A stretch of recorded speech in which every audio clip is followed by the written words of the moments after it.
Sa ngayon, ang balita, ito daw si Troy Rosario ay mukhang malaki ang tsansa na ito'y mapunta dito sa Barangay Ginebra.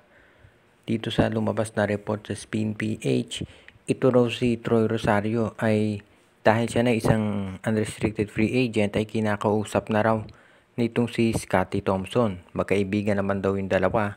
At tignan natin kung totoo nga yung palita ng iba na baka ito raw mga Hinebrang ay iniengganyo na itong si Scottie, itong si Troy Rosario na maglaro dito sa Barangay Ginebra. Wala namang illegal to sa ginagawa na yon ng Barangay Ginebra dahil free agent na si Troy Rosario. Ibig sabihin pinakawalan na siya ng Blackwater Bossing at tinanggihan na niya yung offer ng TNT. So pwede na. Kaya ngayon dito natin makikita kung paano magagawa ng Ginebra na kumbinsihin itong si Troy Rosario na maglaro dito sa Gene Kings. Ang balita nga noon, diyan na talaga gusto maglaro ni Troy pero depende pa rin daw sa mga offers. Kasi ayon dito sa mga sources, meron din daw standing offer si Troy Rosario mula sa Japan at Korea na kanyang kinokonsidera. Pero ngayon mukhang sa Ginebra raw tumalamang na pumirma ng kontrata. Kung sakaling matuloy yan, magiging malaking bagay yan para dito kay Troy Rosario. Lalo na at alam natin na magiging isa siya dun sa mga pillars ng Ginebra kapag sila ay nagkaroon ng magandang tsansa na manalo. Kaya ito ngayon ang aabangan natin kung matutuloy. Kung sakasakali nga na itong si Troy Rosario ay lumipat dito sa Barangay Ginebra, ma-resolve pa yung problema nila pagdating dito sa kanilang sitwasyon sa big men na alam naman natin ay iniinda talaga nitong Barangay Ginebra sa ngayon. Hindi pa natin natitiyak kung ito'y matutuloy. Pero sa bandang huli si Troy ang magde-decide. Pero base dito sa mga reports na lumalabas, malaki tsansa na pumirma na si Troy. Itong San Miguel Beer ngayon ay ayon dito sa report ay naghahanap pa rin ng mga imports. Alam natin na marami silang kinukonsidera. Kabilang ng ito si Kenneth Farid, si Benny Boatwright. Pero ngayon mukhang nadagdag dyan itong si Quincy Miller. Ito si Quincy Miller, siya naging import ng San Miguel dito sa EASL. Ngayon alam natin na hindi maganda naging laro ng San Miguel Beer dito sa EASL. Pero itong si Quincy Miller rin nagpakitang gilas kung nung naka-score siya ng 32 points at naka 3 out of 5 muna sa 3-point area. Ang tanong ngayon ay kung siya ba ang kukunin ng SMB na import.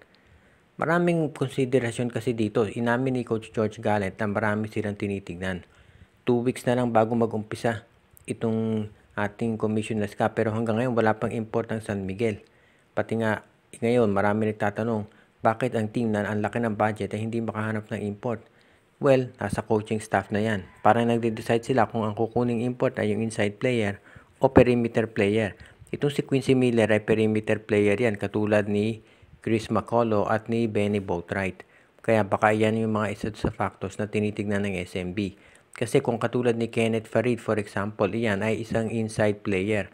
Ibig sabihin makakasama niyan dun sa loob itong si Junmar Fajardo at baka doon silang magka-problema pagdating dito sa espasyo. Dahil alam naman natin na kapag naglalaro itong si Junmar, nakita na natin yung nangyari nung kasama itong si EJ Anosike. Medyo nagkakaproblema dito sa poste dahil agawan sila ng space sa loob kapag nagpa-post up si Junmar. Kaya baka yan ang problema kung ang kunin ay itong si Kenneth Farid. Kaya ngayon itong si Quincy Miller dahil siya ay ang laro niyan ay doon sa labas. Baka mas makatutulong yan kay Junmar. Parang bagay siya. Pero alam natin na medyo inconsistent din ito si Miller. Kaya baka yan pa isang dahilan kung ba't nahihirapang humanap ng import itong San Miguel Beer hanggang ngayon. Itong Magnolia Chicken Templados ang balita ay baka daw papalitan na itong si Coach Chito Victolero. Base dito sa mga reports na lumalabas, baka daw itong si Victolero ay 2 conference na lamang bago ito masibak sa pwesto. Ayon dito kasi sa mga reports, mukhang kahit sabihin pa nung iba na malakas daw sa management dito si Victolero, parang nakita na nitong management na medyo kinakailangan na mag-champion talaga ang Magnolia. At kahit ibigay nila yung mga players na kinakailangan dito ay hindi pa rin ito magawa ni Victolero. So baka change of coach na ang kinakailangan. Hindi pa natin natitiyak kung ito nga ay matutuloy. Dahil sa ngayon mukhang itong Magnolia Chicken Templado sa isa doon sa mga teams na nape-pressure talaga para gumawa ng paraan. Pero depende rin kasi yan sa magiging performance nitong Magnolia Chicken Templados. Kasi sabi nga nila meron pa namang 2 conference itong Commissioner's Cup at yung Philippine Cup. Kung sakaling mapag-champion ni Coach Chito Victolero ang Magnolia sa isa doon sa mga nabanggit na conference, ay malaki ang tsansa na ito'y mananatili sa pwesto. Pero kung hindi mag-champion ang Magnolia at maaga na naman ma-eliminate, baka dyan na lumabas yung posibilidad na ito nga ay mapalitan na. Dahil parang ngayon naiisip na ng management na kinakailangan silang gumawa ng paraan para mabago yung sitwasyon dito sa Magnolia Chicken Templados. At yan ang kinukonsidera nila ngayon. So pag-aaralang mabuti nitong Magnolia kung kinakailangan na ba talaga napalitan itong si Coach Chito Victolero. Dahil ang tanong naman dyan ay kung sino ang ipapalit nila kung sakaling papalitan itong si Victolero. Posible kaya na itong si Tab Baldwin ang gawing acting consultant dahil may barita na baka ito'y si Bakay na sa Ateneo. O kaya naman susubukan nilang kunin itong si Topex Robinson o baka naman si Jimmy Alapag o kumuha sila ng ibang foreign consultant. Hindi natin masasabi dahil marami talagang mangyayari dito ngayon na pagbabago sa Magnolia. Ang Converge Fiber Xers ay mukhang hindi pa tapos dito sa pagpapalakas ng kanilang lineup.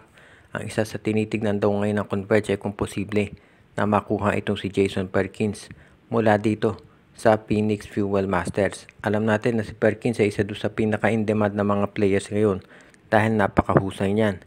Pero kinakailangan nating siguraduhin na itong si Jason Perkins, kung ikaw ang Converge, ay magiging available for trade talaga.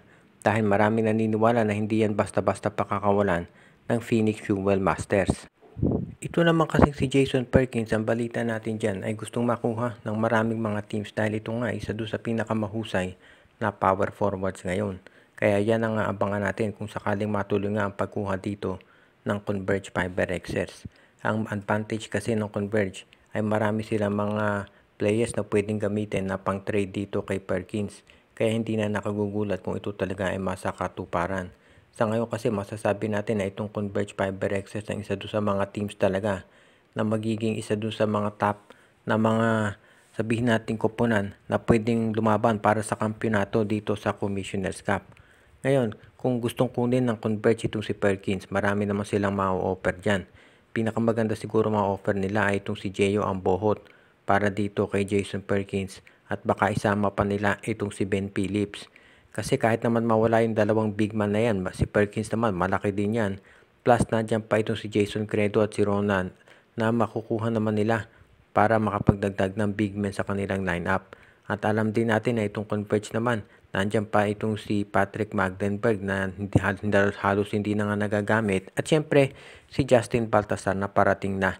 Kaya dito natin masasabi na maganda ang balanse ng lineup ditong Converge Fiber Xers. Kaya pwedeng-pwede na nga nilang makuha itong si Jason Perkins sa ngayon.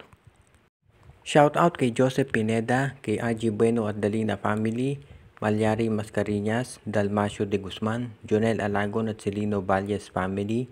Pinapati din natin si Joshua Giray, Espejo at Rosales family, Michael D, Alicia Garcia, Junjun, Angie, Patpat at Biboy Matas, Andrea Alexis at Mitch Bagares, Alfonso Dindin at Teddy Balaba, si Romeo Conchada, Dexter Domer, Enju, Anthony Alon family, Ireneo Salangsang, Edwin Carmona Jr., Katsakino Dukusin, at ang iba pa nating taga-subaybay.